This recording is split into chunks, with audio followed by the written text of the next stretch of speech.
పారేసి గోపరాజు గారేమో సాక్షాత్తుగా రామదాసు గారు అయిపోయారు, త్యాగరాజు గారేమో త్యాగయ్య అయిపోయారు, పోతరాజు గారేమో పోతన్న అయిపోయారు. ముగ్గురు రాచరికాల్ని తీసి అవతల పారేసి ఈశ్వరుడి పాదముల దగ్గర దాస్యమును అభిలషించారు. వీళ్ళు ముగ్గురు జగత్తుని ఏలి భక్తిని పంచిపెట్టేశారు.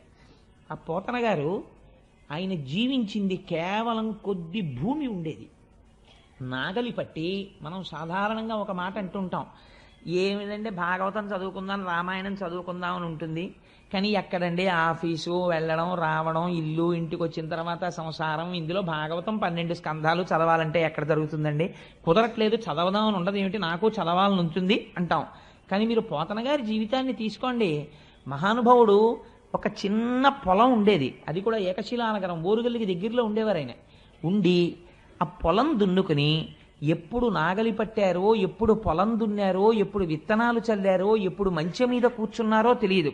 త్రికాలముల యందు సంధ్యావందనం చేసుకుని ఒకానొక నాటి సాయంకాలం చంద్రోదయం జరుగుతున్నటువంటి సమయంలో వారు గోదావరి నదిలో స్నానం చేసి ఒక సైకతం మీద కూర్చుని ధ్యానమగ్నులై అరమోట్పు నేత్రములతో కూర్చునున్నారు. కూర్చునుండగా వారికి రామచంద్రమూర్తి యొక్క సాక్షాత్కారమైంది. పోతనా, నీ జన్మ ఉద్ధరించాలని నేను అనుకుంటున్నాను, అందుకే ఏం చేస్తావో తెలుసా, నువ్వు మహాభాగవతాన్ని ఆంధ్రీకరించు, తెలుగులో రాయి అన్నారు. అంటే వెంటనే నమస్కరించి పోతన గారు అన్నారు, అయ్యా మీరు ఆనతిచ్చారు, నేను వ్రాయడం ఏమిటి భాగవతం, పలికెడిది భాగవతమట, పలికించు విభుండు రామభద్రుండట, నే పలికిన భవహరమగునట, పలికెద విరుండుగాధ పలుకగనేలా. ఎంత వినయంతో చెప్పారో చూడండి. పలికెడిది భాగవతమట, నేను భాగవతాన్ని రచించడం ప్రారంభం చేస్తున్నాను, కానీ పోతన భాగవతాన్ని రచిస్తున్నవాడు పలికించు విభుండు రామభద్రుండట, నా వెనకాతల ఉండి నా చేత పలికిస్తున్నవాడు ఉన్నాడే వాడు రామభద్రుడు, రామచంద్రమూర్తి పలికిస్తున్నాడు. ఏం నీతోనే ఎందుకు పలికిస్తున్నాడు, నే పలికిన భవహరమగునట, ఎన్ని కోట్ల జన్మలు దారి తప్పి తిరిగావో అంత తొందరగా పోతుందా నీ పాపం, ఆ పాపం పోగొట్టడానికి నీతో భాగవతం రచింపచేస్తున్నాను. నే పలికిన భవహరమగునట, పలికెద విరుండు గాథ పలుకగనేలా, ఇంకొక గాథ నేను ఎందుకు పలకాలి, నా చేత ఈశ్వరుడు ఏది పలికిస్తున్నాడో అదే నేను పలుకుతాను.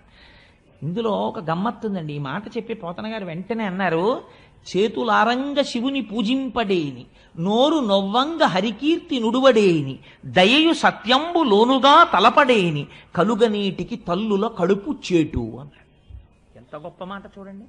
చేతులారంగ శివుని పూజింపడేని, పరమశివుణ్ణి పూజించి తీరాలి. ఏమంటే శ్రీ మహావిష్ణువుని పూజించకూడదా, పలికించు విభుండు రామభద్రుండట అన్నారు కదా, ఏం రామచంద్రమూర్తిని పూజించకూడదా, కృష్ణుణ్ణి పూజించకూడదా, శివుణ్ణి పూజించమని పోతన గారు ఎందుకు చెప్పారు అంటే, పరమశివుణ్ణి మనం లింగ రూపంలో ఆరాధన చేస్తాం. లింగ రూపానికి కాళ్ళు చేతులు ఉన్నాయా, మీరు ఒకసారి ఆలోచన చేయండి. కాళ్ళు చేతులు ఉన్నటువంటి ఒక గొప్ప మూర్తి ముందు మీరు కూర్చుంటే మీ మనస్సు తెలిసో తెలియకో దాని యందు మగ్నమవుతుంది. భయ ఎంత బాగున్నాడో, స్వామి ఎంత బాగున్నాడో అని మీ మనస్సు అక్కడ నిలబడుతుంది. కాళ్ళు చేతులు లేవు, అలాగని రూపం లేకుండా లేదు, రూపము ఉంది రూపము లేదు. లింగానికి కాళ్ళు చేతులు ఎక్కడున్నాయి, కాళ్ళు చేతులు లేవు. పోనీ అసలు రూపం లేదంటావా, ఏదో ఒక రూపం ఉంది శివలింగానికి. కాబట్టి ఇప్పుడు ఏమైంది, రూపము లేదు రూపం ఉన్నది, అరూపరూపి. అరూపరూపి అయినటువంటి లింగమును ఆరాధన చెయ్యాలంటే మీరు సాధన యందు ఒక మెట్టు పైకెక్కిన వారై ఉండాలి, లేకపోతే మీరు అక్కడ నిలబడలేరు. లింగము ముందు కూర్చుని పూజ చేయడం కష్టం, మీ మనస్సు నిలబడదు. ఏముంటుంది ఇందులో అని నేను నీళ్లు పోయడండి, దాని మీద పాలెందుకు పోయడం, దాని మీద పెరుగు ఎందుకు పోయడం, దానికి ఏమైనా కాళ్ళున్నాయా చేతులున్నాయా, ఏమిటి పోయినాం, అసలు దీనికి ముఖం ఎటుందండి అని అడిగాడు ఒక ఆయన. శివలింగం దగ్గరికి వెళ్ళి మీరు ఏమంటే దీని ముఖం ఎటు అని అడిగారు అనుకోండి, వెంటనే పెద్ద ఆయన అన్నాడు, అన్ని వైపుల ముఖం, నువ్వు ఎటు విభూతి ఎట్టి బొట్టెడితే అటు ముఖం. అయితే శివలింగానికి 4 పక్కలా కూర్చుని నలుగురు 4 పక్కల విభూతి ఎట్టి బొట్టెడితే 4 పక్కల ముఖం ఉంది. సరే, పైన ఒక ఆయన గంధం రాసి బొట్టెడితే పైన ఒక ముఖం ఉంది. సజ్జోజాత అఘోర తత్పురుష వామదేవ ఈశానవలన్న 5 ముఖాలతో ఉన్నాడు. అంటే ఈశ్వరుడు అంతటా చూస్తున్నాడు. ఈ భావనతో నువ్వు లింగమును అర్చన చేస్తున్నావంటే నీకు లోకమంతా లింగస్వరూపంగా కనపడడం ప్రారంభమైపోయింది. ఉదయగ్రామము పనవట్టము అభిషేక ప్రవాహంబు వార్ధి ధరీధాంతము ధూపధూమము జ్వలద్దీప ప్రభారాశి కౌముది తారానివహంబులద్భుత సుమంబులుగా తమోదూత సఖ్యదమయ సీత గభస్తి బింబ శివలింగం బొప్పే ప్రచీదిశన్ అంటాడు ధూర్జటి కళహస్తీశ్వర మహాత్యంలో. నాకు అంతటా శివలింగమే కనపడుతోంది అంటాడు. నీ రూపంబు తలంపగా తుది మొదల్నేగాన నీవైన చోరారాయమ్మని అంచు చెప్పవు వృధారంభంబులింకేటికెన్ పాలన్ముంచుము నిటముంచుమిక నిన్నే నమ్మినాడంచు మీ శ్రీరామార్చిత పాద పద్మజుగళా శ్రీకాళహస్తీశ్వర అంటాడు. నిన్ను చూడాలి అంటే లోకమంతటా నిండిపోయి ఉన్నావు, నేను ఎలా చూడగలను? నాకు చేత కావట్లేదు. నువ్వే వచ్చి నాకు చెప్పి నా చేత చూడడం ఎలాగో నేను చూసి ధన్యుడనయ్యేటట్టు నువ్వు చెయ్యాలి తండ్రి అంటాడు. అటువంటి లింగ పూజ ప్రయత్నపూర్వకంగా చేసి తీరాలి ఉదయకాలమునందు. అందుచేత చేతులారంగ శివుని పూజింపడేని. మేము శివ పూజ చేస్తామండి, మేము శైవులమండి, కాబట్టి మేము విష్ణువుని పూజించమండి, మేము విష్ణునామని చెప్పమండి అని అనకూడదు. నోరు నవ్వంగా ఎలా కీర్తించాలట. నీ కొడుక్కి ఒక ర్యాంక్ వస్తే కనపడ్డవాడికి కనపడని వాడికి అందరికీ వెళ్ళి చెప్పుకుంటావే. నువ్వు జీవితంలో ఇంత విషయం సాధిస్తే అయిన వాడికి కానివాడికి పిలిచి దగ్గర కూర్చోబెట్టుకుని చెప్తుంటావే. అటువంటిది నీ లోకమునంతటినీ రక్షించి ఇన్ని అవతారములెత్తి అజాయమానో బహుధా విజాయతేని రూపము తీసుకోవలసినటువంటి అవసరము లేనివాడు మన కొరకని ఒక రూపమును తీసుకుని రాక్షస సంహారము చేసి మనను రక్షించినటువంటి మహాపురుషుడైనటువంటి పరమాత్మ యొక్క గుణగణములను వర్ణించడానికి నీ నోరు నొప్పి పెట్టేటట్టుగా నువ్వు వర్ణించని నాడు నీ నోరు ఒక నోరా ఢమఢమధ్వనితోటి ఢక్కగాక. అది ఢమఢమధ్వని చేసేటటువంటి ఢక్క అంతే. అటువంటిది నోరు నొవ్వంగ హరికీర్తి నుడువడేని. శివకేశవులయందు భేదమును పాటించకుండా విష్ణువు గురించి చెప్పవలసి వచ్చినప్పుడు పొంగిపోయి చెప్పగలగాలి. ఆరాధన చేసినప్పుడు పొంగిపోతూ అభిషేకం చేసి పూజించగలగాలి. దయయు సత్యంబు లోనుగా తలపడేని. ఎంత గొప్ప మాట వేశారో చూడండి. సత్యం అంటే ఏమిటండి? మారనిది సత్యము, మారేది ధర్మము. ధర్మము క్షణక్షణం మారిపోతుంది. ఇప్పుడు నేను ఏ ధర్మంలో ఉన్నాను? ప్రవచనం చేసే ధర్మంలో ఉన్నాను. కాశ్యప్ ఆగి నేను కిందకి దిగిపోతాను, అయ్యప్ప స్వామి వారి దర్శనానికి ఎడతాను. అప్పుడు నేనే ధర్మంలో ఉంటాను? భాగవత ధర్మంలో ఉంటాను. 2 చేతులు కైమోడ్చి స్వామి ముందు నమస్కరిస్తూ నిలబడతాను. అంతేగాని అక్కడ కూడా అయ్యప్ప స్వామి వారికి నేనేదో చెప్తానని చెప్పను కదా. ధర్మం మారిపోయింది. అందుకని తండ్రి ముందు కెడితే కొడుకు ధర్మం, భార్య ముందు కెడితే భర్తృధర్మం. ఒక్కొక్కప్పుడు ఒక్కొక్క ధర్మం. ధర్మం మారుతుంది, సత్యము మారదు. మారనిది సత్యము. మారని సత్యమును ఆధారము చేసుకుని ధర్మం మారుతుంటుంది.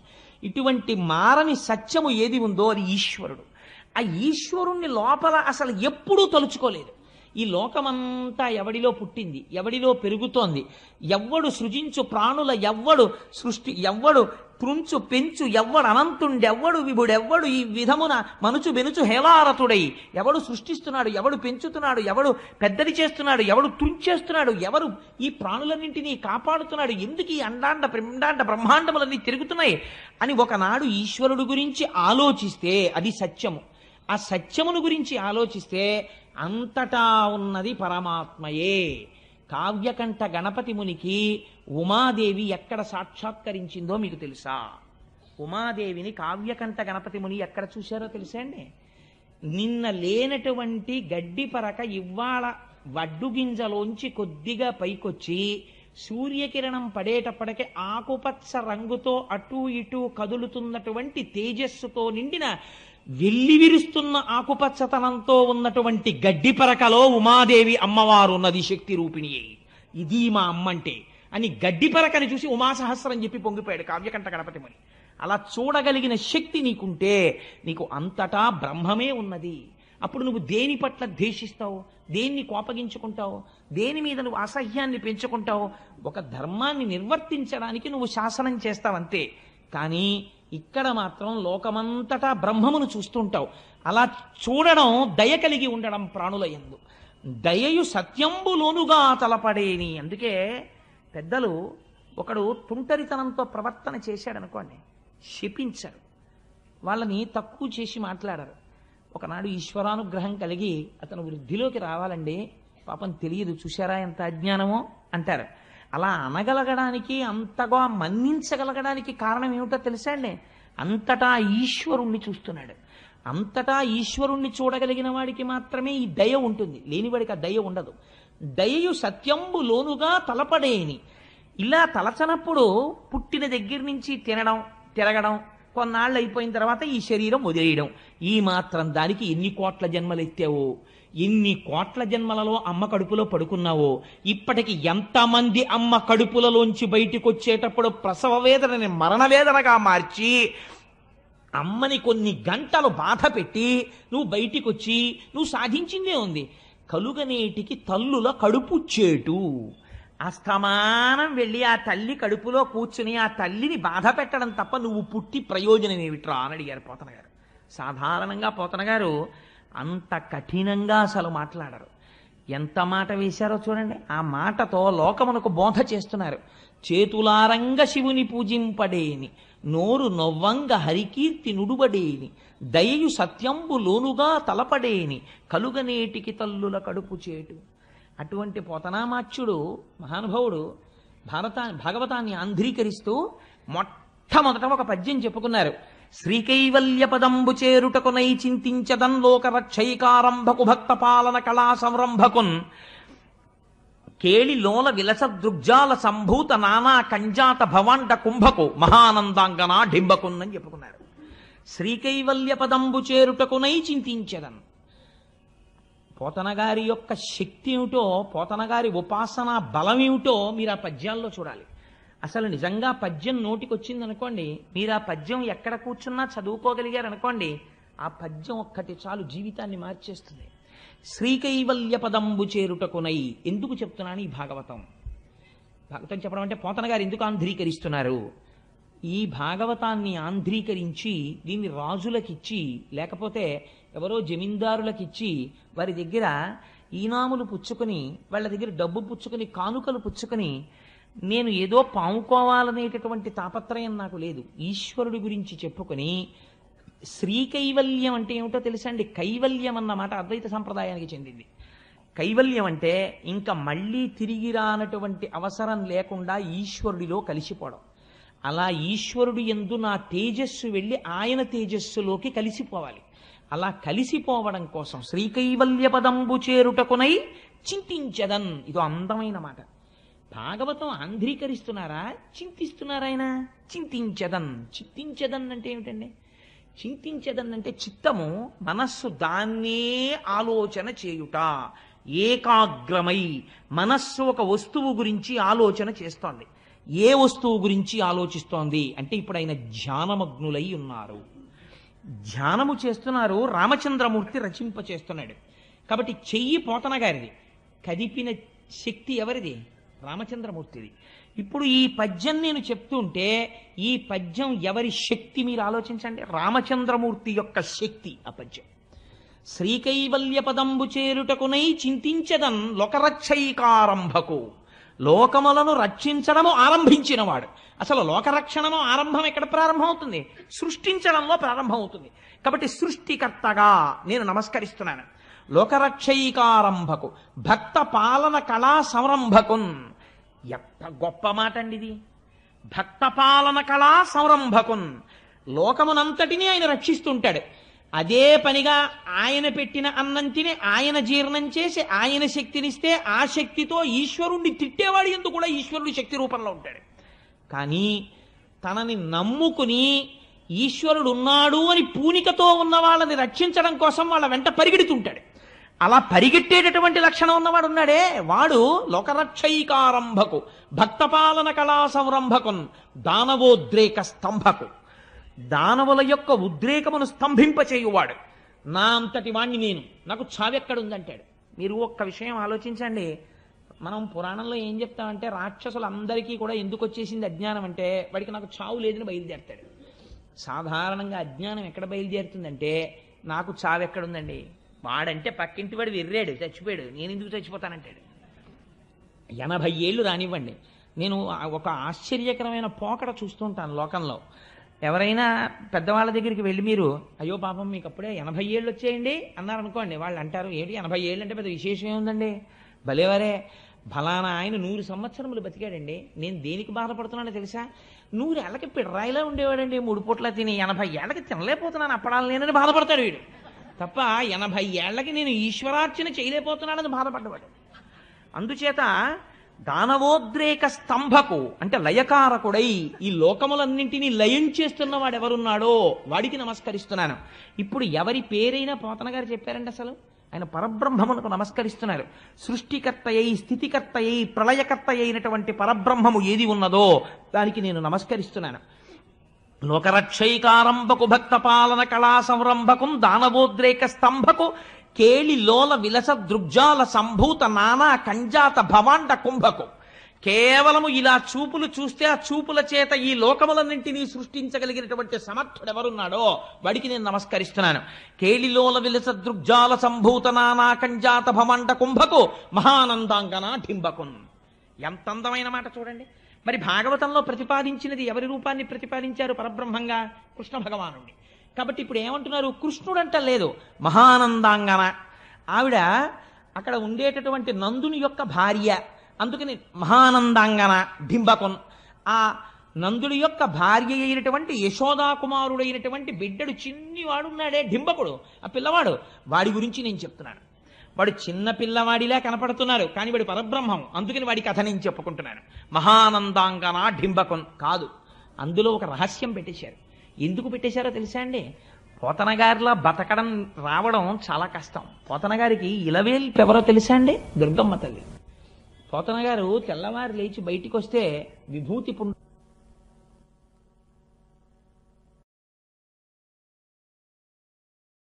పుండులాగా రుద్రాక్షలు మెడలో వేసుకుని రుద్రాక్షలు కట్టుకుని ఉండేవారు. నోరు విప్పితే ఆయన దేవి గురించి అనేవారు, నారాయణ నారాయణ నారాయణ. మీరు శంకరాచార్య స్వామి వారు స్థాపించిన పీఠాధిపతులు చూడండి, శృంగగిరి పీఠాధిపతులు, కంచి పీఠాధిపతులు, వీళ్ళు అసుర సంధ్య వేళ అయ్యేటప్పటికీ చంద్రమౌళీశ్వర లింగాన్ని పెట్టి అభిషేకం చేస్తారు, శ్రీచక్రార్చన చేస్తారు. అనుగ్రహ భాషణం అంతా చేసేసిన తర్వాత నారాయణ నారాయణ నారాయణ అంటారు. ఇప్పుడు ఏమైపోయింది? అంతఃశాక్తాహ, లోపల శాక్తేయులు. ఎందుకంటే మా అమ్మ దుర్గమ్మ అంటారు. పైకి శైవంలో ఉన్నట్టుంటారు, విభూతి పిండికట్లు అవి అన్నీ పెట్టుకుని. శివశక్తులు వేరు కాదు కదా, అందుకని పైకి శైవ సాంప్రదాయంలో ఉంటారు. నోరు విప్పి మాట్లాడితే జనమధ్యేతు వైష్ణవ, నారాయణ నారాయణ నారాయణ అంటారు. ఇప్పుడు అసలు భేదం ఎక్కడ పట్టుకుంటారండి మీరు వాళ్ళ దగ్గర? పోతన గారి జీవితం అంటే ఎంత చిత్రమైన మాట వాడతారో చూడండి. ఆయన కేళిలోల విలస దృగ్జాల సంభూత నానా కంజాత భవాండ కుంభకు మహానందాంగన ఢింబకున్. ఎవరి మహానందాంగన? మీరు ఇంకో రకంగా ఆలోచించారనుకోండి, మనం పొందే ఆనందాన్ని లెక్కలు కట్టింది శాస్త్రం. మీరు స్వీట్ స్టాల్కి వెళ్ళి కాజా బాగుంటుందండి, దీనికన్నా మడత కాజా బాగుంటుందండి, దీనికన్నా నేతి కాజా బాగుంటుందండి, దీనికన్నా ఏదో బాదుషా బాగుంటుందండి, ఇలా ఏదో చెప్పుకుంటాం కదా. ఆఖరిగా ఉన్న 10 రూపాయలతో ఏదో ఒకటి కొనుక్కుని రావాలి ఇంటికి. అందుకని అలాగే ఆనందాన్ని శాస్త్రం నిర్వచనం చేసింది. మనుష్యానందము, సార్వభౌమానందము, దేవతానందము, ఇలా చెప్పి చెప్పి చెప్పి చెప్పి ఆనందము యొక్క గొప్ప స్థితి ఏది?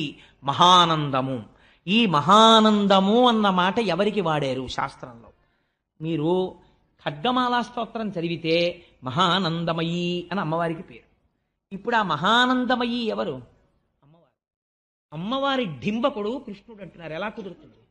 అమ్మవారి కొడుకుగా కృష్ణుడిని ఎక్కడ చెప్పారు? మీరు లలితా సహస్రం చూడండి. కరాంగుళిన కోత్పన్న నారాయణ దశాకృతి. ఆ ఎదురుగుండా ఉన్నటువంటి భండాసురుడు 10 మంది రాక్షసుల్ని సృష్టించాడు. మళ్ళీ రావణాసురుణ్ణి, హిరణ్యాక్షుణ్ణి, హిరణ్యకశిపుణ్ణి సృష్టించాడు. వాళ్ళు 10 మంది మళ్ళీ యుద్ధానికి వస్తున్నారు. అమ్మ మళ్ళీ పుట్టాను రా అని అమ్మవారు చూసింది, ఓ నవ్వు నవ్వింది. నవ్వి ఆవిడ ఏదో అంగన్యాస కరన్యాసం చేసేదానిలాగా ఇలా అంది. అనేటప్పటికీ ఈ 5 గోళ్లలోంచి దశావతారాలు పుట్టి మళ్ళీ రాముడు వెళ్ళి రావణుని చంపేశాడు, కృష్ణుడు వెళ్ళి కంసుడిని చంపేశాడు, అలా చంపేశాడు. కాబట్టి ఇప్పుడు శ్రీ మహావిష్ణువు యొక్క అవతారాలన్నీ ఎందులోంచి వచ్చాయి? కరాంగుళి నఖోత్పన్న నారాయణ దశాకృతి, అమ్మవారి గోళ్లలోంచి వచ్చాయి. కాబట్టి ఇప్పుడు ఎవరైనా మహానందాంగనా డింబకున్, మహానందమయీ యొక్క కుమారుడు ఈయన. అందుకని అటువంటి స్వామిని నేను నమస్కరిస్తున్నాను. ఎందుకు నమస్కరిస్తున్నాను అంటే ఆయన స్వరూపం మహానందం. ఆయన పేరు కృష్ణుడు, నిరతిశయ ఆనంద స్వరూపుడు. నాకేం కావాలి? ఈ భాగవతం చెప్పుకుని సన్మానపత్రం రాయించుకోవడమో, లేకపోతే ఈ భాగవతం చెప్పుకుని ఏదో పారితోషికం పుచ్చుకోవడమో, ఈ భాగవతం చెప్పుకుని బట్టలు పెట్టించుకోవడమో దానికి నేను చెప్పుకోవట్లేదు. మరి ఎందుకు చెప్పుకుంటున్నావు? మీకు ఒక ఆశ్చర్యకరమైన విషయం చెప్తాను. అది ఎంతవరకు యథార్థమో పక్కన పెట్టండి. నేను ఒక చోట పోతన గారి చరిత్రలో చదివాను. పోతన గారు భాగవతాన్ని అంతటిని రచించి ఒక మంజూష ఎందు పెట్టారు. పెట్టి ఆయన ఎవ్వరికీ నేను ఇంత భాగవతం రచించానని కూడా చెప్పలేదు, ఇది రామచంద్ర ప్రభు సొత్తు, ఆయనకి అంకితం ఇచ్చేశానన్నారు. కొడుకుని పిలిచి, ఒరే నాయనా ఇది పూజామందిరంలో పెట్టు అన్నారు. తాళపత్ర గ్రంథాల్ని పూజామందిరంలో పెట్టారు. కొంతకాలం అయిపోయిన తర్వాత పోతన గారి కుమారుడు కూడా అనారోగ్యం పాలయ్యాడు, పెద్దవాడైపోయి. తన శిష్యుణ్ణి పిలిచి చెప్పాడు, ఒరే జాగ్రత్తరా, మా నాన్నగారు రచించుకున్నటువంటి భాగవతం ఆ మంజూషలో ఉంది అని. అందులోంచి 4-5 చెదపురుగులు బయటికి వస్తూ కనపడ్డాయి శిష్యుడికి. అప్పుడు ఆ శిష్యుడు తీశాడు మంజూష, తీసి చూస్తే అందులో ఆంధ్రీకరింపబడినటువంటి భాగవతం దొరికింది. ఇంత గొప్ప భాగవతం అని అప్పుడు తాళపత్ర గ్రంథాలకు ఎక్కించారు తప్ప ఆయన జీవితంలో ఎప్పుడూ కనీసం నేను ఇంత గొప్ప విషయాన్ని రచించానని ఆయన బయట చెప్పుకోలేదు. అది పోతన గారంటే. అంత నిరాడంబరుడు మహానుభావుడు. అటువంటి పోతనామాచ్యుల వారు ఒకానొక సందర్భంలో ఆయన మీద తీవ్రమైన ఒత్తిడి వచ్చింది. ఈ భాగవతాన్ని నువ్వు కాని అంకితం ఇస్తే లక్షలు ఇస్తారు, కోట్లు ఇస్తారు, నీకు అర్ధరాజ్యాలు ఇస్తారు, సన్మానాలు చేస్తారు, సత్కారాలు చేస్తారు, రాజులు వెంటబడ్డారు భాగవతం అంకితం ఇమ్మని. ఒకానొక సమయంలో పోతన గారు రాత్రి పలహారం చేసి పడుకుందామని వెడుతుంటే ఇంట్లో ఎక్కడో గజ్జెల చప్పుడు వినపడింది. నేను ఒకచోట వ్యాఖ్యానంలో చూశాను. ఏమిటి, ఆ రోజుల్లో మనకిలా కరెంట్ అది లేదు కదా, ఎక్కడో ఒక తైల దీపం వెలుగుతుండేది. ఏమిటి చీకట్లో ఎక్కడో చప్పుడు వినపడుతోందని చూశారు పోతన గారు. బహుశः అటువంటి దర్శనాన్ని పొందినటువంటి వ్యక్తి వేరొకడు లేడు. పోతన గారు పొందిన దర్శనం ఏమిటో తెలుసా అండి? ఏడుస్తూ కనపడింది సరస్వతీదేవి. వెంటనే లేచి కూర్చుని నమస్కరించి అన్నారు, కాటుక కంటి నీరు చనుకట్టు పయింబడ ఎలయెచ్చదో కైఠబరాజు మర్దనుడి గదిలి కోడలా ఓ మదంబ, నిన్నకటి కున్కునిపోయి అలా కర్ణాట కిరాత కీచకులకి అమ్మను త్రిశుద్ధిగా నమ్ము భారతి. అమ్మా ఎందుకమ్మా అలా ఏడుస్తావు? కాటుక కంటి నీరు చనుకట్టు పయింబడ ఎలయెచ్చదో కైఠబరాజు మర్దనుడి గాదిలి కోడలా ఓ మదంబ, ఓ హటక గర్భురాణి. అమ్మ కంటి కాటుక కరిగిపోయి వక్షస్థలం మీద పడిపోయేటట్టుగా నల్లటి నీరుగా ఏడుస్తూ నిలబడ్డావా? ఈ భాగవతాన్ని పట్టుకెళ్ళి ఎవరికో అంకితం ఇస్తాననుకుంటున్నావా అమ్మా? ఈ మనుజేశ్వరాధములకిచ్చి పురంబులు వాహనంబులను సొమ్ములు కొన్ని పుచ్చుకొని సొక్కి శరీరము బాసి కాలుచే సమ్మెటవాటులంబడక సమ్మతి శ్రీహరికిచ్చే చెప్పే ఈ బొమ్మెరపోతలాజొకడు భాగవతంబు జగద్దితంబుగన్ అని ప్రకటించుకున్నారు. ఈ భాగవతాన్ని ఇంత కష్టపడి రచించి రామచంద్ర ప్రభువు నా చేత రచింపచేస్తే ఈ మనుజేశ్వరాధములకిచ్చి, ఈ రాజులకిచ్చి, వాళ్ళు అధములు, వాళ్ళకేం తెలుసనిస్తాను? భోగభాగ్యాలతో విర్రికి ఉన్నవాళ్ళు తప్ప వాళ్ళకి భక్తి ఉందా, బూడిదుందా? వాళ్ళకి ఎందుకు ఇవ్వాలి? ఎంత ధైర్యంగా రాశారో చూడండి ఆయన. ఈ మనుజేశ్వరాధములకిచ్చి పురమ్ములు వాహనంబులు సొమ్ములు కొన్ని పుచ్చుకొని ఓ 4 పురాలిస్తాడు. గ్రోకటగామాజ్యనేకగ్రహారములు అడిగిన సీమలు అందునిచ్చే ఆంధ్ర కవితా పితామహ అల్లసాని పెద్దనామాచ్చ అని నన్ను పిలుచునట్టి కృష్ణరాయలతో దివికేగలేక బ్రతికియున్నాడ జీవచ్చవంబునగుచు అంటాడు అల్లసాని పెద్దనగారు మనుచరిత్రలో. అలా ఏదో కొన్ని అగ్రహారాలు ఇస్తే ఇవ్వచ్చు, నాకు అక్కర్లేదు అవన్నీ. కానీ ఇవన్నీ పుచ్చుకుని నేను పట్టుకెళ్ళిపోతానా? నేను పట్టుకెళ్ళను. ఒకనాడు శరీరము సొక్కిపోతుంది, వృద్ధాప్యం వచ్చేస్తుంది, పడిపోతే ఆనాడు కాలుడు వస్తాడు యమధర్మరాజు. ఏవిరా, నీతో రామచంద్రమూర్తి భాగవతం చెప్పిస్తే, రామచంద్రమూర్తి భాగవతం రాయిస్తే అమ్ముకున్నావురా దాన్ని అరణానికి అని నన్ను ఈడ్చుకెళ్ళి నా కడుపులో ఉన్న ప్రేగులు పైకి తీసి కత్తితో నరికి నా కండ నాతో తినిపిస్తారు. నాకెందుకయ్యా ఇవన్నీ? ఈ మనుజేశ్వరాధములకిచ్చి పురమ్ములు వాహనమ్ములు సొమ్ములు కొన్ని పుచ్చుకొని సొక్కి శరీరము బాసి కాలుచే సమ్మెటవాటులంబడక సమ్మతి శ్రీహరికిచ్చే చెప్పే ఈ బమ్మెరపోతరాజొకడు భాగవతంబు జగద్ధితంబుగన్. పోతే పోనే, ఏం రాదు నాకు? 4 రూపాయలు రావు, నాకు రావలసినటువంటి కంకణాలు రావు, నాకు రావలసినటువంటి అగ్రహారాలు రావు, నాకు అక్కర్లేదు. బాల రసాల సాల నవ పల్లవ కోమల కావ్యకన్యకన్ కూడులకిచ్చి అప్పడుపు కూడు భుజించుట కంటే హాలికుల్ సత్కముల్ హాలికులైననేమి ఘనంతర సీమల కందమూల గౌద్ధాలికులైననేమి నిజదార సుతోదర పోషణార్థమై బాలరసాల సాల నవ పల్లవ కోమల కావ్యకన్యకన్. బాలరసాల సాల అయినటువంటి ఈ కోమలమైన కావ్యకన్యని పట్టుకెళ్ళి ఎవడో ఒక దౌర్భాగ్యుడికి ఇచ్చి వాడు ఇచ్చినటువంటి డబ్బు తెచ్చుకుంటే నేను పడుపు వృత్తి చేసిన వాడిని అవుతాను, అమ్మాయిని పట్టుకెళ్ళి అమ్ముకున్న వాడిని అవుతాను. ఆ పడుపు కూడు భుజించటకుంటే హాలికుల్ సత్కముల్ హాలికులైననేమి గహనాంతర సీమల గౌద్ధాలికులైననేమి. ఒకవేళ 1 ఎకరం పొలం దున్నుకుని దొరికినటువంటి ఇన్ని వడ్లు హాయిగా వండుకుని తిని బతికితే మాత్రం నాకు వచ్చిన నష్టం ఏమిటి? లక్షాధికారైన లవణమన్నమే కాని మెరుగు బంగారంబు మింగబోడు. ₹1,00,00,000 ఉన్నవాడు చచ్చిపోట్లా, వాడు ఏం తింటున్నాడు? తింటే బతికేస్తున్నాడా? చాలు, నాకు నేను ఇలా బ్రతికేస్తే నాకు చాలు, నాకేం అక్కర్లేదు. అందుకని నేను మాత్రం అప్పడుపు కూడు భుజించుట కొంటే సత్కవులు హాలికులైన నేమి, నేను పొలం దున్నుకుంటే మాత్రం నాకు వచ్చిన నష్టం ఏమిటి? నాకు అక్కర్లేదు ఐశ్వర్యం. ఇది పోతనామాచ్యుల వారంటే. అందుకే కరుణశ్రీ గారు పొంగిపోతాడు. గంటమో చేతిలోది ములుగర్రయో, చేసెడిది సేద్యమో లేక పద్యమో, మంచెయందు కూర్చుంటివో మంచమందో, నిలకడ ఇంటిలోనో పంట పొలాననో, చేసెడిది సేద్యమా లేక పద్యమా, నీకేది ప్రియం వగున్? ఏమయ్యా పోతనా, నేను ప్రశ్న ఇస్తాను, చెప్పు. అసలు గంటమో, చేత్తో గంటం పట్టుకుని భాగవతం రాశావా? చేతిలోది ములుగర్రయో, ఓ కర్ర పట్టుకుని ఎద్దుల్ని అదిలించుకుంటూ పొలం దున్నావా? చేతిలోది ములుగర్రయో, చేసెడిది సేద్యమో, అక్కడ పంట పండించావా? లేక పద్యమో, పద్యాలు రచిస్తూ కూర్చున్నావా? మంచెయందు కూర్చుంటివో, పొలంలో మంచె మీద కూర్చున్నావా? ఇంటికెళ్ళి మంచం మీద కూర్చున్నావా? మంచం మీద కూర్చోవడం అంటే ఒక ఆసనం మీద కూర్చుని భాగవతం రాశావా? మంచెయందు కూర్చుంటివో మంచమందో, చేసెడిది సేద్యమో లేక పద్యమో, ఇవతల వ్యవసాయం చేస్తున్నావా, పద్యాలు రాస్తున్నావా? ఎప్పుడు చేసావయ్యా ఇవన్నీ? అసలు నీకు కలమా హలమా, నీకేది ప్రియం బగున్? మాకు అర్థం కావట్లేదయా పోతనా, నీకు అసలు హలం నాగలిష్టమా కలం ఇష్టమా చెప్పోసారి, మేము పొంగిపోతాం అని ఆయన అన్నారు. కాయలు కాచిపోయినవిలే అరచేతులు వ్రతఘంటపున్ రపిడి చేతనో, కరకు నాగలి మేడిని పట్టి సెజ్జమున్ చెయుట చేతనో, కవికృషివలా నీ వ్యవసాయ దీక్షకు ఆహాయని ఇంతలేసి కనులు అర్పక చూసిరిలే దివౌకసుల్ అన్నారు. దేవతలు కనురెప్ప వెయ్యరు. కరుణశ్రీ గారు అన్నారు, దేవతలు కనురెప్ప ఎందుకు వెయ్యరో నాకు ఇప్పుడు అర్థమైందన్నారు. మహానుభావుడి చేతులు కాయలు కాసిపోయాయి పోతన గారివి. ఆ నాగలి మేడి పట్టుకుని భూమిని దున్నడం వల్ల కాయలు కాసిపోయాయా, లేకపోతే ఘంటం పట్టుకుని భాగవతం అదే పనిగా రచించడం వల్ల చేతులు కాయలు కాసిపోయాయా? పోతనా, ఇది తెలుసుకోవాలని నీ చేతుల వంక కనురెప్ప వేయకుండా దేవతలందరూ చూస్తున్నారయ్యా. అటువంటి చేతులయ్యా పోతనా చేతులు. అటువంటి చేతులకి నేను నమస్కరిస్తున్నానయ్యా అని పొంగిపోయారు. అటువంటి మహానుభావుడు మన తెలుగుదేశంలో పుట్టినటువంటి వాడు, ఆంధ్రదేశంలో అంతగా భగవద్భక్తికి నోచుకున్నవాడు. భాగవతంబు తెలిసి పలుకుట కష్టంబు శూలికైన దమ్మి చూలికైన, విభుధ జనుల వలన వినినంత కనినంత తెలియవచ్చినంత తెటపరుతూ. ఎంత వినయంగా చెప్పుకున్నాడో చూడండి. భాగవతం ఎవరు చెప్పగలరు? భాగవతం చతుర్ముఖ బ్రహ్మ చెప్పలేడు. జ్ఞానమనకు ఆలవాలమైన పరమశివుడు చెప్పలేడు. ఒక్కొక్క కోణంలో ఒక్కొక్క అర్థం వస్తుంటుంది.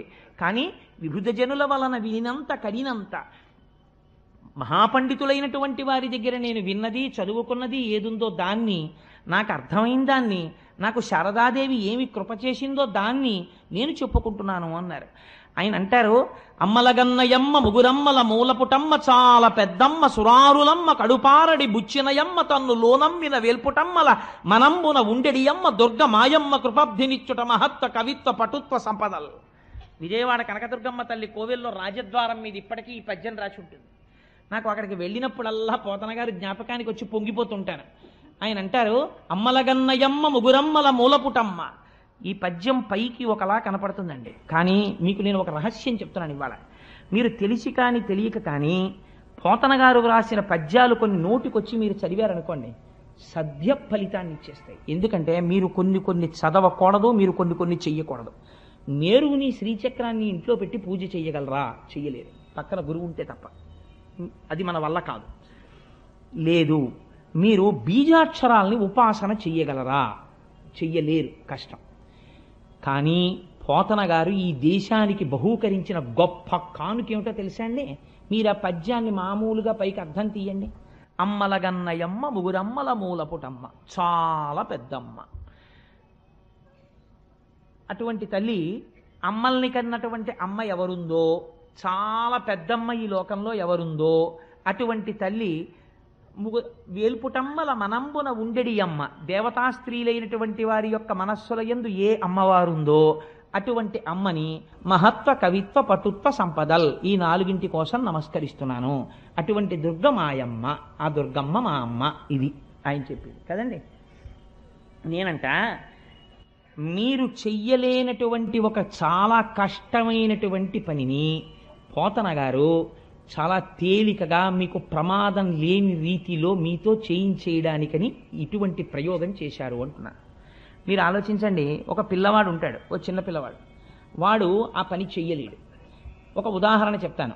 ఓ చిన్న పిల్లవాడు ఉన్నాడు, 3 ఏళ్ల పిల్లాడో 4 ఏళ్ల పిల్లాడు. వాడికి కోరిక, రైలు నేను ఎక్కుతాను నాన్న, నన్ను ఎక్కించద్దు, నేను ఎక్కుతానంటాడు. వాడు ఎక్కగలడా రైలు? ఒక్కనాటికి ఎక్కలేడు. తండ్రి ఏం చేస్తాడంటే వెనకాతలుండి జాగ్రత్తగా పట్టుకుని వాడికి కనపడకుండా వెనక నుంచి మెల్లిగా ఎత్తి మెట్లు ఎక్కించి లోపలికి పంపించేస్తే వాడు లోపలికి వెళ్ళిపోయి ఇటు తిరిగి తప్పట్లు కొడతాడు, నాన్నగారండి రైలు ఎక్కేశానంటే. తండ్రికి తెలుసు వెనక నుండి ఎక్కించిన వాడిని నేనేనని. ప్రమాదరహితము చేసి ఎక్కించిన తండ్రిలా పోతన గారు చేసిన ప్రయోగం చెప్తాను ఈ పద్యంలోంచి, మీరు చూడండి. అమ్మలగన్నయమ్మ, ఈ మాట ఎక్కడదండి? అమ్మలగన్నయమ్మ అంటే అమ్మలు ఎవరని చెప్పారు? మీరు లలితా సహస్రంలో శ్రీమాత అంటే శకార రకార ఈకారముల చేత సత్వ రజస్తమోగుణాధీశులైనటువంటి బ్రహ్మశక్తి, విష్ణుశక్తి, రుద్రశక్తులైనటువంటి పార్వతీ రుద్రాణి, లక్ష్మీదేవి, సరస్వతీదేవి, ఈ ముగ్గురికి అమ్మ. ఈ 3 శక్తులను త్రిమూర్తులకు ఇచ్చినటువంటి పెద్దమ్మ అమ్మ ఎవరున్నదో ఆయమ్మ అంటే లలితాపరాభట్టారికా స్వరూపం. ఆ అమ్మవారికి దుర్గా స్వరూపానికి భేదం లేదు. అందుకని అమ్మలగన్నయమ్మ, ముగురమ్మల మూలపుటమ్మ. ఆ ముగురమ్మలే మనం మహాలక్ష్మి, మహాసరస్వతి, మహాకాళీ స్వరూపంగా కొలుస్తాం కదా. ఈ ముగురమ్మల మూలపుటమ్మ, చాలా పెద్దమ్మ. ఈ మాట చూడండి, చాలా గమ్మత్తైన మాట. చాలా పెద్దమ్మ. ఏమిటి చాలా పెద్దమ్మ? దీన్ని మీరు సంస్కృతంలోకి తీసుకెడితే ఆ మాట ఏమవుతుందో తెలుసా అండి? మహాశక్తి, అండపిండ బ్రహ్మాండములంతటా నిండిపోయినటువంటి శక్తి స్వరూపం ఎక్కడుందో, మీరు ఒక చామంతి పువ్వు పట్టుకుంటే అందులోంచి పైకొస్తున్నటువంటి ఇంత చిన్న గొంగళి పురుగు ఇలా ఇలా కదులుతుంటుంది. దానికో 2 కళ్ళు, దానికో మెదడు. మీరు చామంతి పువ్వుకి వెనకాతల ఉన్న కాడ పెట్టి ఆ పురుగుని ఇలా అన్నారనుకోండి, అది ఉన్న బలంతో గబగబ పాకేస్తుంటుంది. అంటే దానికి ఏమైనా జరుగుతుందేమో, నేను బతకాలని కోరిక. అంటే దానికి భయం ఉంది, దానికి కోరిక ఉంది, దానికి ఒక శక్తి ఉంది, దాంతో పరిగెడుతోంది. ఒక చీమ పరిగెడుతుంది. ఎక్కడ లేదండి అమ్మవారి ఇప్పుడు? ఎంత దయాస్వరూపిణి! ఈ గొంగళి పురుగులో నేను ఉండడం ఏమిటి అని అనకుండా ఆవిడ గొంగళి పురుగులో ఉంది. ఇలా ఉండడం మాతృత్వం, ఇది దయ. దీన్ని సౌందర్యం అంటారు. ఈ దయకి సౌందర్యం అని పేరు. అట్మోస్ట్ కంపాషన్ ఈ సౌందర్య. అది ప్రవహిస్తే సౌందర్య లహరి. అందుకని ఇప్పుడు ఏమైంది? ముగురమ్మల మూలపుటమ్మ, చాలా పెద్దమ్మ. ఈ అండపిండ బ్రహ్మాండములంతటా నిండిపోయి ఈ భూమిని తిప్పుతూ, లోకములను తిప్పుతూ, ఇవన్నీ తిరగడానికి కారణమైనటువంటి అమ్మవారు ఎవరుందో ఆ అమ్మ. ముగురమ్మల మూలపుటమ్మ, చాలా పెద్దమ్మ. ఈవిడ సురారులమ్మ కడుపారడి బుచ్చినయమ్మ. సురారి అంటే దేవతలకి, అరి అంటే శత్రువులైనటువంటి వాళ్ళ యొక్క అమ్మ దితి. దితి అయ్యో అని ఏడిచేటట్టుగా ఆవిడికి కడుపు శోకాన్ని మిగిల్చింది. అంటే రాక్షసులు నశించడానికి కారణమైనటువంటి అమ్మ. దేవతల్లోకి శక్తిగా ఇవిడు ఉండకపోతే రాక్షసులు ఎలా మరణించారు? అందుకని సురారుల తల్లి కడుపారడి బుచ్చినయమ్మ, తన్ను లోనమ్మిన వేల్పుటమ్మల మనంబున ఉండెడి అమ్మ. ఇదో గొప్ప మాట. తన్ను లోనమ్మిన వేల్పుటమ్మలు ఎవరండి? అమ్మవారిని మనస్సులో నమ్ముకుని శక్తిలో తిరుగుతున్నటువంటి వాళ్ళు ఎవరు? మనకి అష్టమాతృకలని ఉన్నారు సంప్రదాయంలో. వాళ్ళని మనం 8 పేర్లతో పిలుస్తూ ఉంటాం. బ్రాహ్మి, మహేశ్వరి, మహాలక్ష్మి, వైష్ణవి, మహేంద్రి, చాముండి, కౌమారి, వైష్ణవి, ఇలా 8 దేవతలు ఉన్నారు. వీళ్ళని అష్టమాతృకలని పిలుస్తారు. ఈ అష్టమాతృకలు కూడా శ్రీచక్రంలో దేవతలుగా ఉంటారు. వీళ్ళు నిరంతరము అమ్మవారిని లోపల కొలుస్తూ అమ్మవారి వలన శక్తిని పొంది మనని ఉద్ధరిస్తుంటారు. ఈ 8 మనం కొలుస్తూ ఉంటాం. రక్తాంబరాం, రక్తవర్ణాం, రక్త సౌభాగ్య సుందరాం, వైష్ణవీం శక్తిమద్భుతాం అంటారు దేవి భాగవతంలో వ్యాస భగవానుడు. ఈ 8 శక్తినిచ్చినటువంటి అమ్మవారెవరో ఆవిడ వేల్పుటమ్మల మనంబున ఉండెడి అమ్మ దుర్గమాయమ్మ. ఈ దుర్గమ్ముందే లలితాపరాభట్టారిక, ఆ అమ్మ మాయమ్మ. ఇప్పుడు ఏం చెయ్యాలి? నాకు కృపాబ్ధినిచ్చుట, నాకు దయతో ఇవ్వాలి. నాకు అర్హత ఉందని ఇవ్వక్కర్లేదు, నాకు ఇచ్చేయాలి దయతో. ఏమిటివ్వాలి? మహత్వ, కవిత్వ, పటుత్వ సంపదల్. మీరు సాధారణంగా అమ్మవారికి శాక్తేయ ప్రణవములు అని కొన్ని బీజాక్షరాలు ఉన్నాయి. ఓం, ఐం హ్రీం శ్రీం క్లీం సౌః అని ఈ ఆరింటిని శాక్తేయ ప్రణవములు అని పిలుస్తారు. వీటిని ఆ బీజాక్షరాల్ని, బీజాక్షరం అంటేనే చంద్రశేఖర పరమాచార్య స్వామి అంటారు లెటర్ ప్రెగ్నెంట్ విత్ సౌండ్ అంటారు. దాన్ని ఎలా పడితే అలా ఉపాసన చెయ్యకూడదు. కాబట్టి మీరు చెయ్యగలరా? అన్ని వేళలా చెయ్యలేం. కానీ ఇప్పుడు పోతన గారు ఒక గొప్ప ప్రయోగం చేశారు. కృపాబ్ధినిచ్చుట మహత్వ. మహత్వానికి బీజాక్షరం ఏమిటండి? ఓం. కవిత్వ, కవిత్వానికి బీజాక్షరం ఏమిటి? ఐం. మహత్వ, కవిత్వ, పటుత్వ, భువనేశ్వరి బీజాక్షరం ఏమిటి? హ్రీం. ఆ తర్వాత సంపదల్, లక్ష్మీదేవి శ్రీం. ఇప్పుడు ఓం ఐం హ్రీం శ్రీం అమ్మలగన్నయమ్మ శ్రీమాత్రే నమః. ఓం ఐం హ్రీం శ్రీం శ్రీమాత్రే నమః. మీరు బీజాక్షరాలతో అస్తమానం అనడానికి వీల్లేదు అలాగా. కానీ మీరు రైల్లో కూర్చుని, బస్సులో కూర్చుని, స్నానం చేయకుండా ఎక్కడున్నా కూడా అమ్మలగన్నయమ్మ ముగురమ్మల మూలపుటమ్మ చాల పెద్దమ్మ సురారులమ్మ కరుపారడి బుచ్చినయమ్మ తన్ను లోనమ్మిన వేల్పుటమ్మల మనంబున ఉండెడియమ్మ దుర్గమాయమ్మ కృపబ్ధి నిత్యుట మహత్వ కవిత్వ పటుత్వ సంపదల్ అంటున్నారు అనుకోండి. మీరు మరో రూపంలో ఓం ఐం హ్రీం శ్రీం శ్రీమాత్రే నమః, ఓం ఐం హ్రీం శ్రీం శ్రీమాత్రే నమః అనేస్తున్నారు.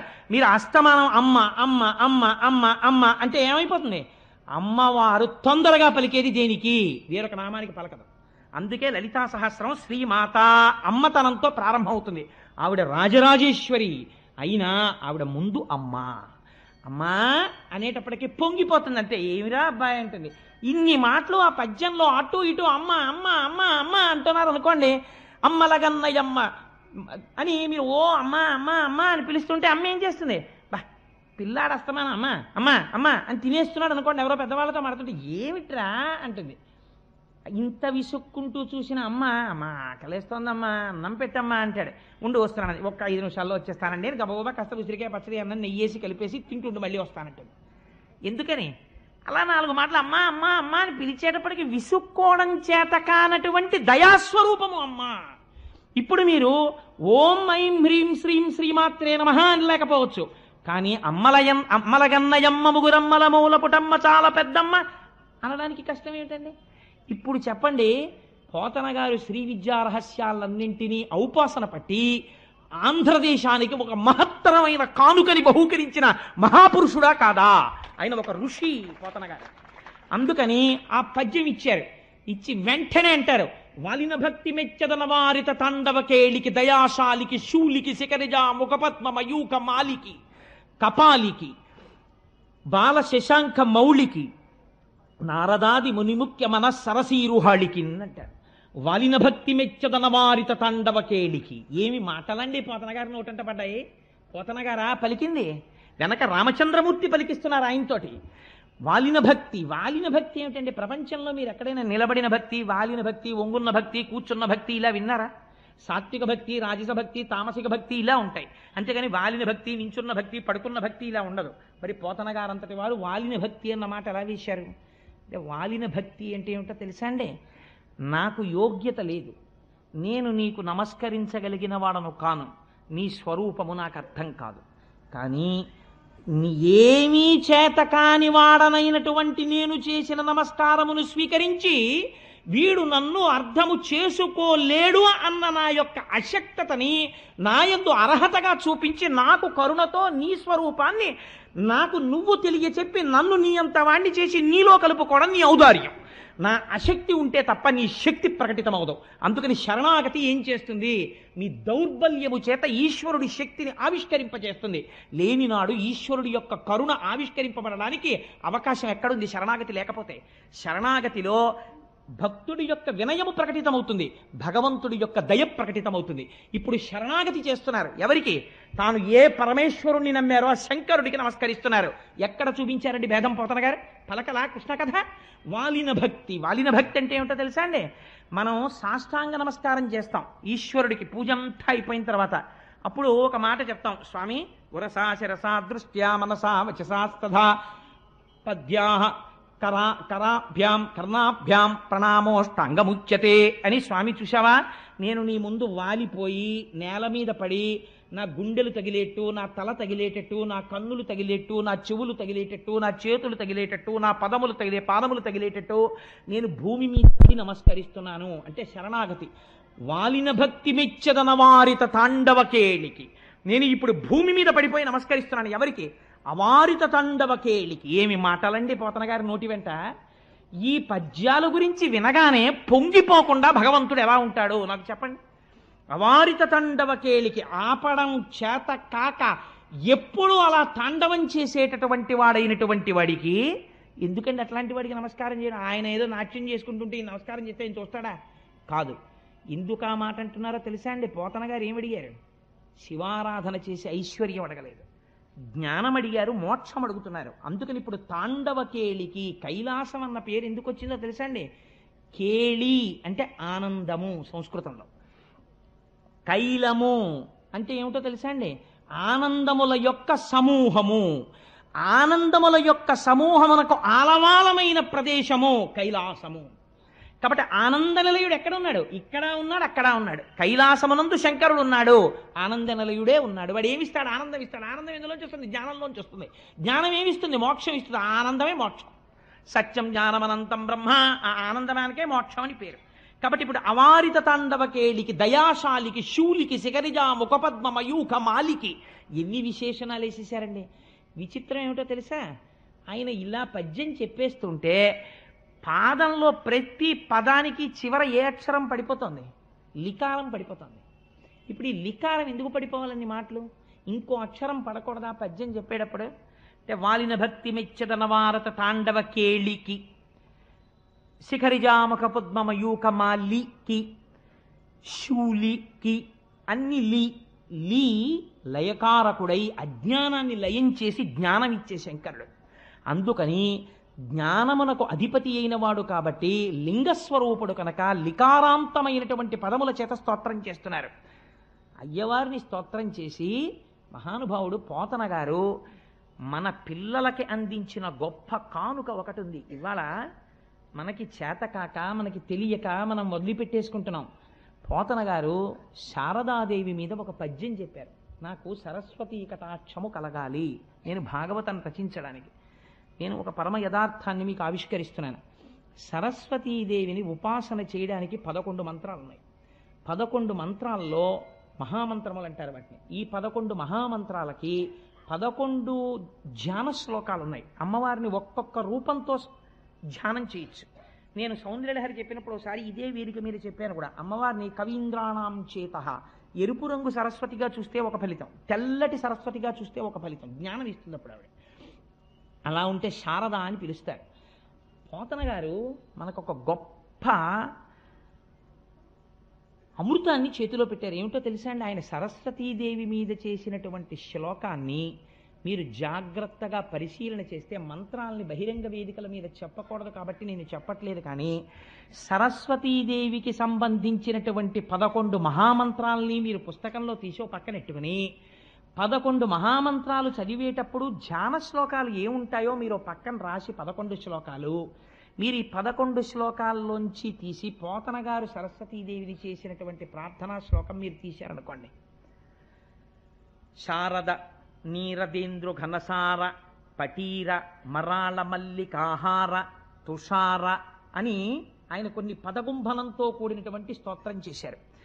ఇందులో ఉన్నటువంటి పదాలన్నీ ఎక్కడివో తెలుసా అండి? ఈ పదాలన్నింటినీ తీసుకొచ్చి మీరు ఆ స్తోత్రాన్ని చూస్తే ఆ శారదాదేవి 11 మహామంత్రముల చేత ఆవిష్కృతమైనటువంటి ధ్యాన శ్లోకాల్లో మాటలవి. వాటిని పేర్చారు అటు ఇటు. ఇప్పుడు శారద నీరదేంద్రు ఘనసార పటీర మరాళ మల్లికాహార తుషార ఫేన రజతాచలకాశ ఫణీశ కుంద మందార సుధాపూరిత తామర సామరవాహిని శుభాకారత నొప్పు నిన్ను మది కానగ నిన్నడు కల్గు భారతి అన్న పద్యాన్ని మీరు ఇంట్లో పిల్లలకి చదవడం వచ్చిందనుకోండి. అందులో పోతన గారి యొక్క గొప్పతనం ఏమిటో తెలుసా అండి? ఆయన చిట్ట చివరి పద్యాన్ని ఏమని పూర్తి చేశారంటే, శారద నీరదేంద్రు ఘనసార పటీర మరాళ మల్లికాహార తుషార అని ఆ పద్యం వేసేటప్పుడు శారద అని మొదలెట్టారు. శారద అంటే సర్వశుక్లా సరస్వతి, తెల్లటి బట్టలతో ఉండి అపారమైన జ్ఞానం ఇచ్చేటటువంటి మూర్తి. 11 మహామంత్రాల ధ్యాన శ్లోకాల్లో మాటలు ఈ పద్యంలోకి వచ్చేస్తాయి.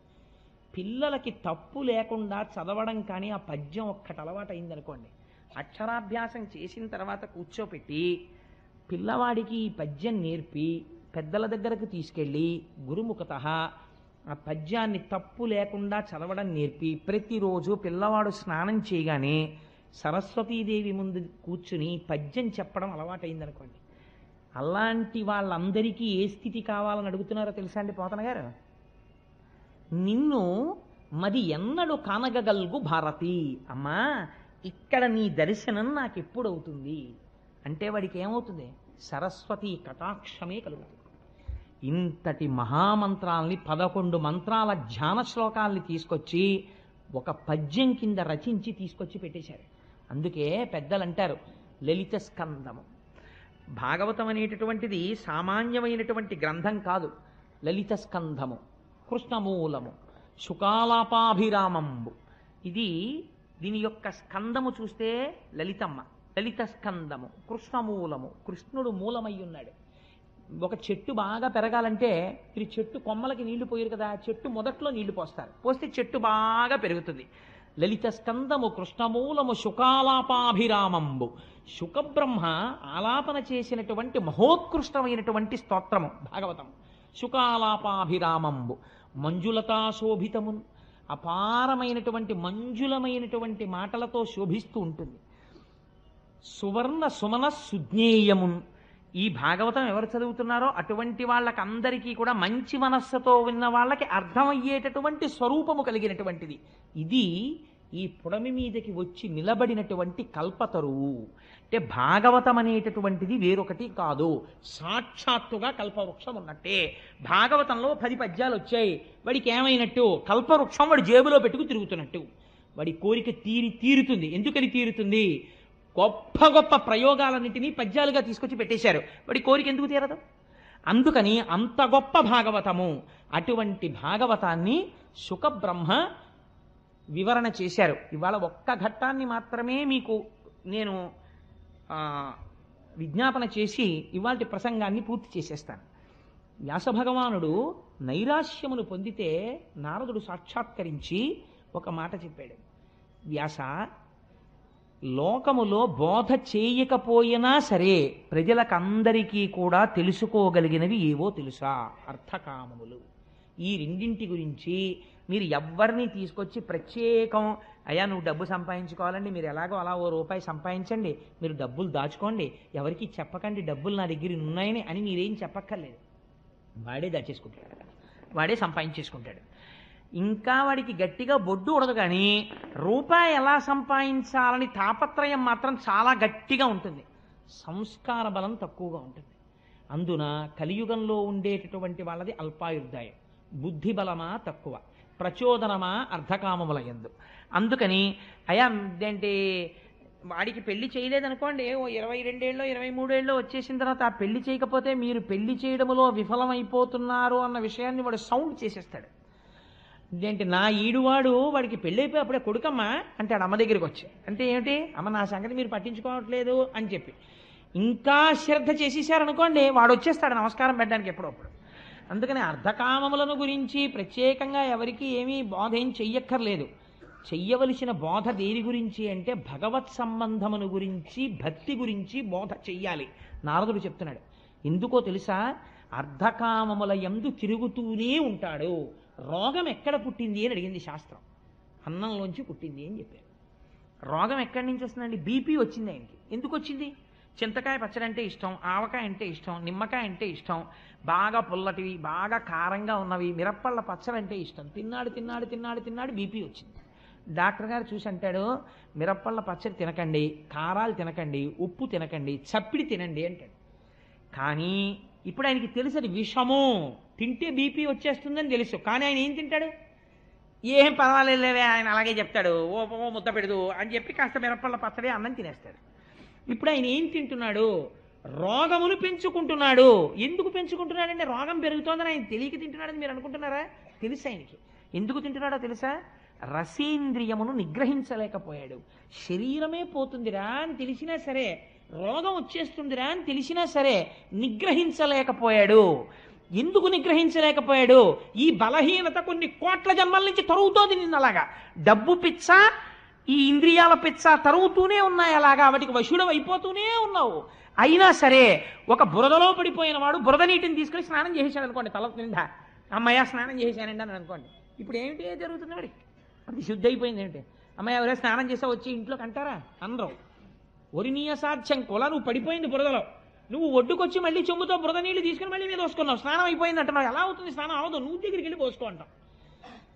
నీవు ఇంద్రియముల చేత తరమబడి తరమబడి తరమబడి తరమబడి కొన్ని కోట్ల జన్మలు ఎత్తిన వాడివి మళ్ళీ ఇంద్రియాలకు సంబంధించిన సుఖాలనే తీసుకెళ్లి శరీరానికి ఇస్తుంటే నువ్వు ఎప్పుడు ఉత్తమ లోకాలని పొందుతావు, ఉత్తమ గతులను పొందుతావు? పొందలేవు.